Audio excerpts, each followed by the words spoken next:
اونچا پرچم اسلام ہو جائے۔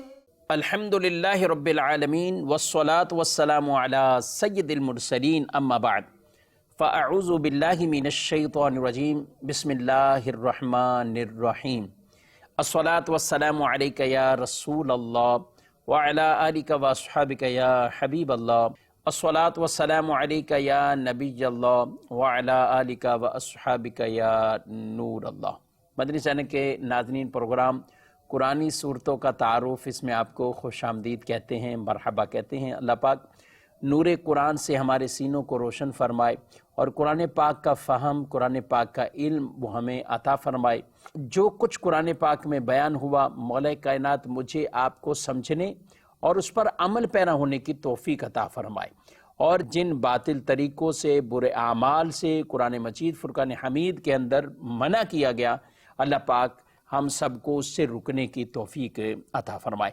ناظرین کرام، اس پروگرام میں ہم بطور خاص ایک سورہ مبارکہ کا انتخاب کر کے اس سورہ مبارکہ کا پس منظر، اس کا کچھ تعارف یہ پیش کیا جاتا ہے، اور آج جس سورہ مبارکہ کا تعارف ہے اس کا نام ہے سورۃ بنی اسرائیل۔ ناظرین کرام، قرآن مجید فرقان حمید کی کئی صورتیں مکی صورتیں ہیں اور کئی صورتیں مدنی ہیں۔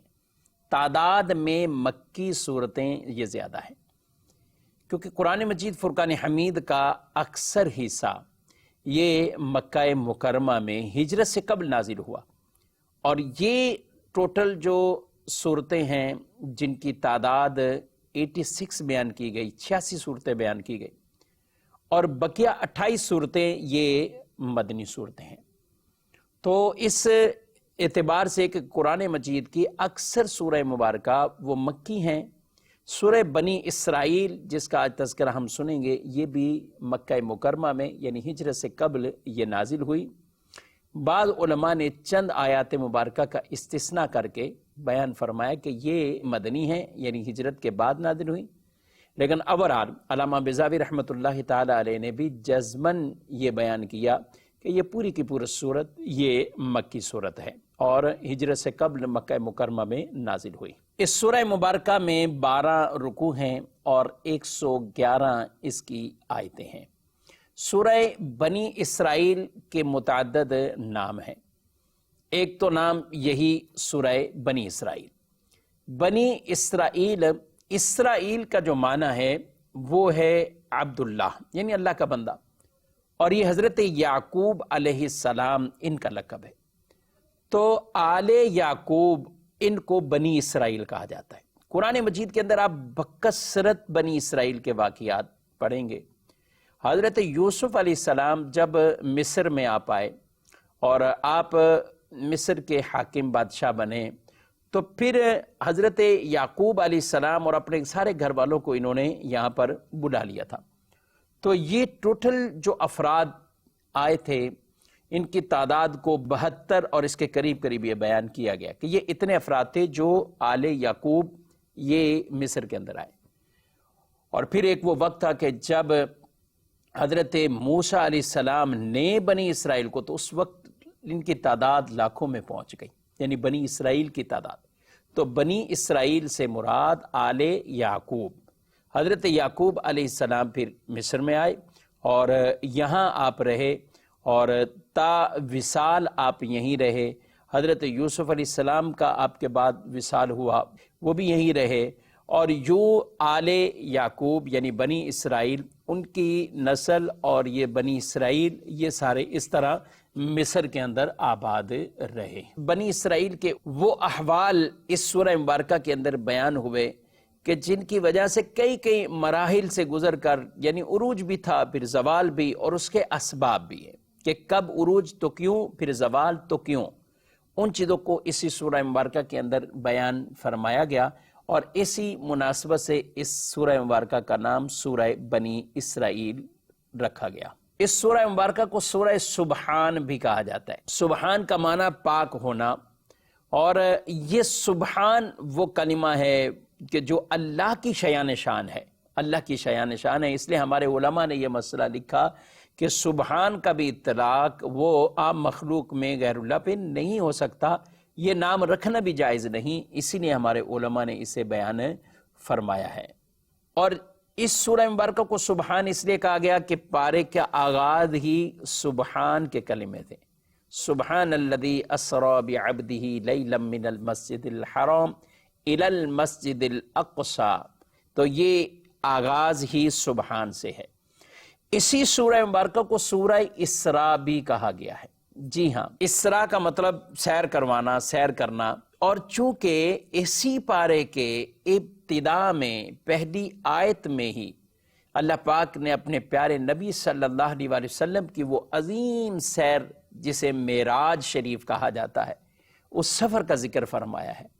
اور آپ صلی اللہ علیہ وآلہ وسلم جو مسجد حرام سے مسجد اقصی تک آپ یہ گئے، اور پھر مسجد اقصی سے آگے آسمانوں کی سیر، اور پھر آسمانوں سے آگے آپ کا یہ سفر رہا یہاں تک کہ مکہ سے لا مکہ تک پہنچے۔ تو قرآن نے اسے بیان فرمایا سبحان الذی اسری بعبدہ لیلا من المسجد الحرام الی المسجد الاقصی الذی بارکنا حولہ لنریہ من آیاتنا انہ هو السمیع البصیر۔ یہ سورہ مبارکہ بڑی اہمیت کی حامل ہے، اور اما عائشہ صدیقہ رضی اللہ تعالی عنہ بیان کرتی ہیں آپ صلی اللہ علیہ وسلم اس وقت تک بستر پر نیند کے لیے نہیں جایا کرتے تھے جب تک سورہ بنی اسرائیل اور سورہ زمر کی تلاوت نہ فرمانے۔ اللہ اکبر، یہ آپ صلی اللہ علیہ وآلہ وسلم کے معمولات میں یہ تلاوت پاک اور یہ سورہ بنی اسرائیل کی تلاوت۔ ناظرین کرام، یہ سورہ مبارکہ تقریباً آدھے پارے سے کچھ زائد ہے، یعنی آپ صلی اللہ علیہ وآلہ وسلم کے جو معمولات ہم دیکھیں، تلاوت کا شوق اور آپ کے معمولات کو دیکھیں تو آپ ہر روز اللہ اکبر یہ تلاوت فرمایا کرتے تھے رات کے وقت۔ حضرت عبداللہ بن مسعود رضی اللہ تعالیٰ عنہ کہتے ہیں سورہ بنی اسرائیل، سورہ کہف، سورہ مریم، کہتے ہیں فصاحت اور بلاغت میں انتہائی کمال کو پہنچی ہوئی ہیں، اور ایک عرصہ ہو گیا میں نے انہیں زبانی یاد کر لیا، میں نے انہیں زبانی یاد کیا ہوا ہے۔ سبحان اللہ۔ اب مزید کچھ بڑھتے ہیں ناظرین کرام اس کے مضامین کی طرف۔ سورہ بنی اسرائیل چونکہ مکہ مکرمہ میں نازل ہوئی، ہجرت سے قبل نازل ہوئی، اور ہجرت سے قبل جو صورتیں نازل ہوئیں ان کے مرکزی مضامین وہ توحید پر، یعنی اللہ کے ایک ہونے کے حوالے سے یہ بیان اس میں مرنے کے بعد اٹھنا ہے۔ موت کا کوئی انکار نہیں کرتا، لیکن مرنے کے بعد اٹھنے پر کفار کو اصل مسئلہ تھا، اس کے جوابات جگہ بجگہ دیے گئے۔ مسلمان اس عقیدے کے ساتھ وہ مرتا ہے اور موت پر یقین رکھتا ہے کہ جو وقت مقرر ہے مجھے موت اسی وقت میں آئے گی، اور اس سے نہ ایک لمحہ آگے نہ ایک لمحہ پیچھے ہوگا، اسی مقررہ وقت میں موت آنی ہے۔ اور پھر ساتھ مسلمان کا عقیدہ یہ ہے کہ مر کر بس مٹی کے اندر مکس نہیں ہو جانا، ختم ہمارا وجود نہیں ہوگا کہ ہم اب دوبارہ اٹھنا ہی نہیں ہے، ایسا نہیں، بلکہ عالم برزخ، اور پھر عالم برزخ کے بعد عالم قیامت، قیامت کو حشر ہوگا، معاد حشر یعنی اٹھایا جانا۔ تو اس اٹھائے جانے پر مسلمان کا یقین ہونا یہ لازمی ہے، اور الحمدللہ انہی عقائد پر مسلمان گامزن ہیں، اور یہی عقیدہ موت کا اور یہی عقیدہ اٹھائے جانے کا۔ پھر اٹھایا جانا، پھر قیامت کے دن اعمال نامے کے اعتبار سے ان کی جزا، جن پر انعامات ہیں یا سزا، یہ معاملات بھی، اور اس کے ساتھ ساتھ مشرکین کو جو شبہات تھے ان شبہات کے جوابات وہ بھی اسی پارے کے اندر، اسی سورہ مبارکہ سورہ بنی اسرائیل کے اندر اللہ پاک نے وہ جوابات بھی عطا فرمائے ہیں۔ تو توحید اور رسالت اور مرنے کے بعد اٹھنے، یہ سارے معاملات کے ساتھ ساتھ اس پارے کے اس سورہ کا مرکزی ایک مضمون وہ نبی پاک صلی اللہ علیہ وآلہ وسلم کا ذکر معراج ہے۔ بنی اسرائیل کی سورہ مبارکہ کی پہلی آیت میں ہی اللہ پاک نے وہ ذکر معراج فرمایا ہے، اور اس معراج مسجد حرام سے مسجد اقصی تک کی یہ معراج سورہ بنی اسرائیل کے اندر واضح طور پر نص قطعی کے اندر یہ اللہ پاک نے اسے بیان فرمایا ہے۔ اسی سورہ مبارکہ کے اندر ایک بنیادی معاملات پر مشتمل چند آیات مبارکہ ایک ساتھ انہیں بیان فرمایا، جس میں والدین کی بزرگی، والدین کا احترام، والدین کی خدمت، بڑھاپے میں پہنچے تو اب والدین کے ساتھ کیا برتاؤ ہونا چاہیے، پھر اسی طریقے سے اسراف، فضول خرچی، ان کی ممانت بیان فرمائی گئی۔ میانہ روی اختیار کرنے کا حکم دیا گیا۔ تنگ دستی کی خوف سے اپنی اولادوں کو قتل کرنے کی مذمت اور ممانت کو بیان کیا گیا۔ اور اسی پارے اور اسی سورہ مبارکہ کے اندر بدکاری اور یتیم کا مال ناحق طریقے سے کھانے کی ممانت، ناپ تول میں کمی کرنے والوں کی مذمت اور ممانت، اور زمین پر اترا کر چلنے والوں کی مذمت اور ممانت، یعنی کچھ چیزیں وہ کہ جن پر عمل کرنے کا حکم دیا، اور کچھ چیزیں وہ ہیں کہ جن سے بچنے کا حکم دیا، اور وہ بھی سورہ بنی اسرائیل میں ہی انہیں اللہ پاک نے بیان فرمایا ہے۔ قرآن پاک کے اندر حضرت آدم علیہ السلام کو جو سجدہ کیا گیا، فرشتوں کو حکم ہوا کہ سجدہ کرو، اور سب نے سجدہ کیا سوائے شیطان کے، اور وہ مردود ہو گیا، اور وہ مردود ہوا، دھدکارا گیا، بارگاہ سے نکال دیا گیا۔ تو اس واقعے کو بھی قرآن پاک کے اندر مختلف جگہوں پر ذکر ہوا، پہلے پارے میں بھی ذکر ہے، اور اس کے ساتھ ساتھ اس 15ویں پارے کے اندر بھی اس کا ذکر موجود ہے۔ بڑھتے ہیں ناظرین کرام سورہ بنی اسرائیل کی آیات مبارکہ کی طرف اور ان مضامین کی طرف، اور سب سے پہلا ہی مضمون سبحان اللہ۔ یہ سورہ مبارکہ کا آغاز ہی لفظ سبحان سے ہے۔ سبحان، پاک ہے وہ ذات، سبحان اللہ۔ آپ کتنی تسبیحات آپ پڑھتے ہیں، سبحان اللہ و بحمدہ، سبحان اللہ العظیم۔ بلکہ ایک حدیث پاک میں سبحان اللہ و بحمدہ ارشاد فرمایا کہ جو شخص ایک دن میں 100 مرتبہ جس نے پڑھا سبحان اللہ و بحمدہ، فرمایا اس کے گناہ مٹا دیے جائیں گے، اگرچہ وہ سمندر کی جھاگ کے برابر ہی کیوں نہ ہو۔ اللہ اکبر۔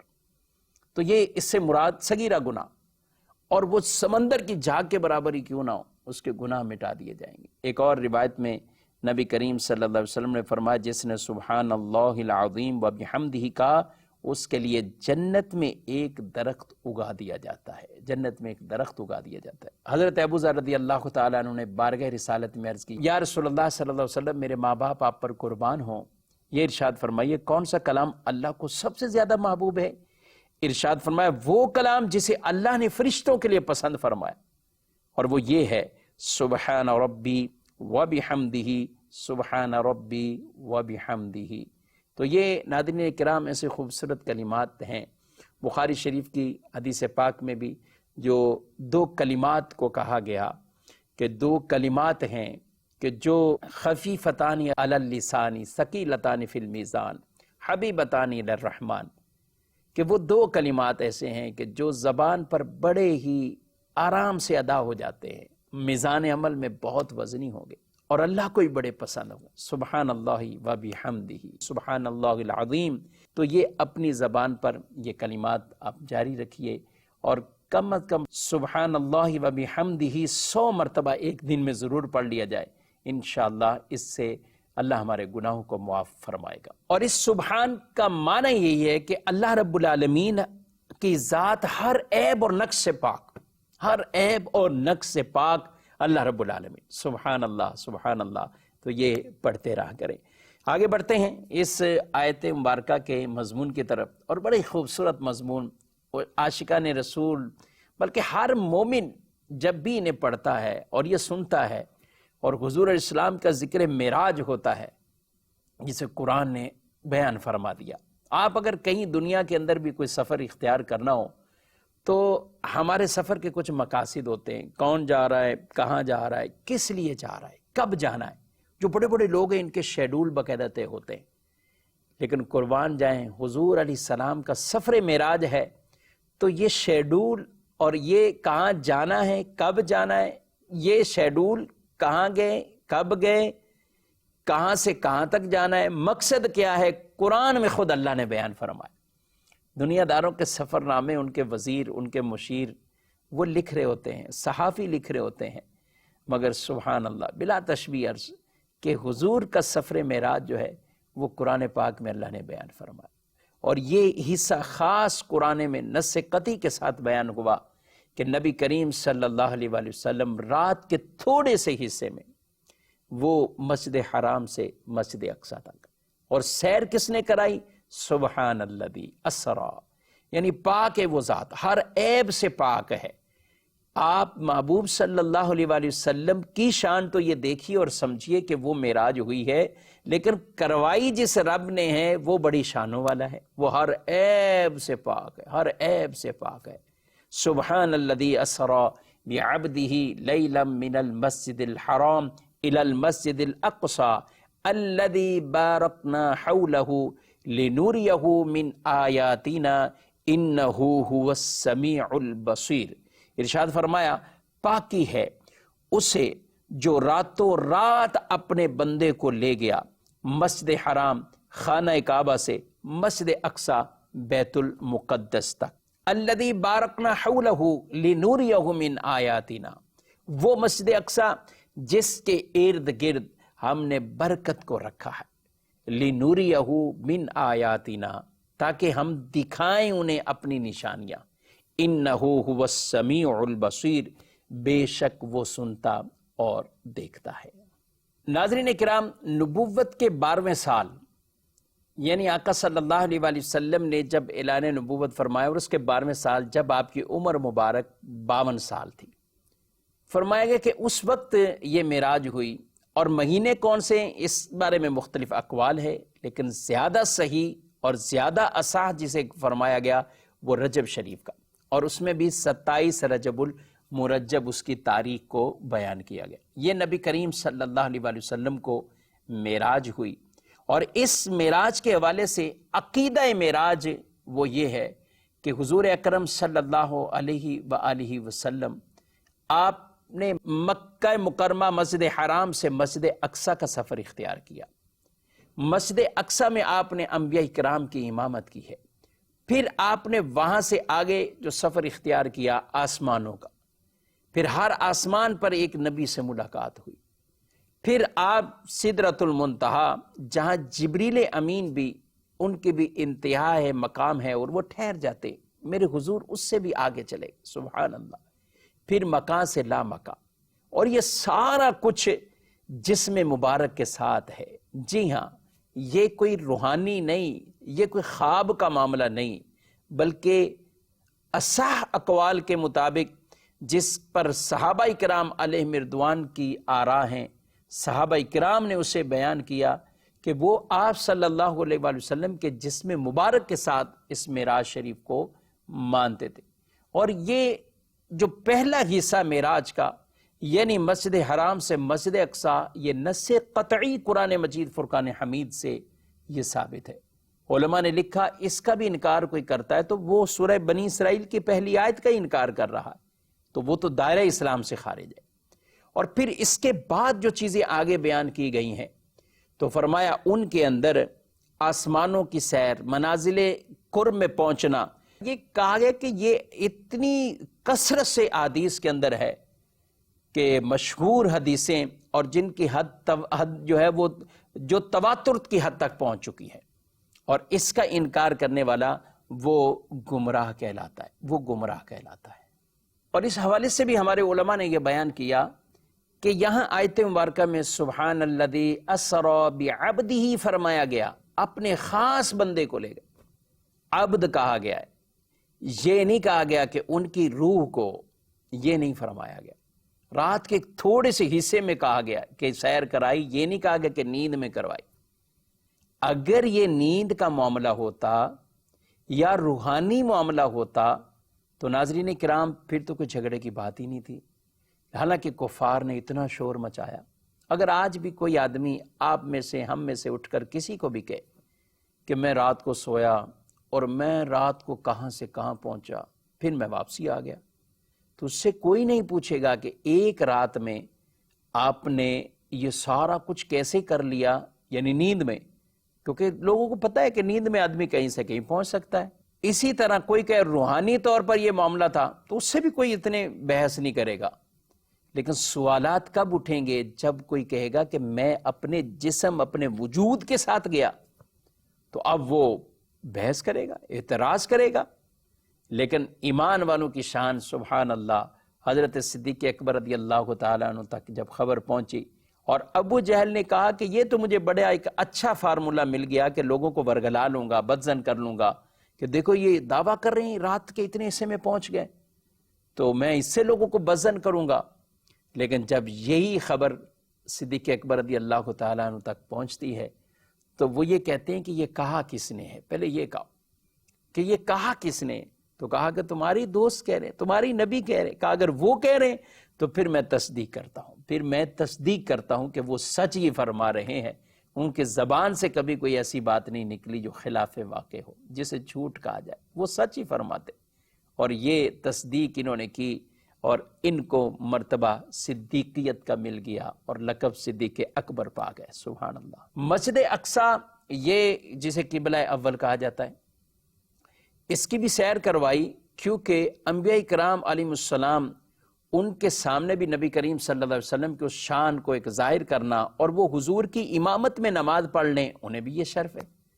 تو آپ صلی اللہ علیہ وسلم وہاں تشریف لے کر گئے اور پھر آپ نے وہاں نماز پڑھائی اور انبیاء کرام نے آپ کے پیچھے نماز کو ادا کیا. اعلیٰ حضرت امام اہل سنت فرماتے ہیں نماز اقصیٰ میں تھا یہی سر عیاں و معنی اول آخر کہ دست بستہ ہیں پیچھے حاضر جو سلطنت آگے کر گئے تھے، جو سلطنت آگے کر گئے تھے.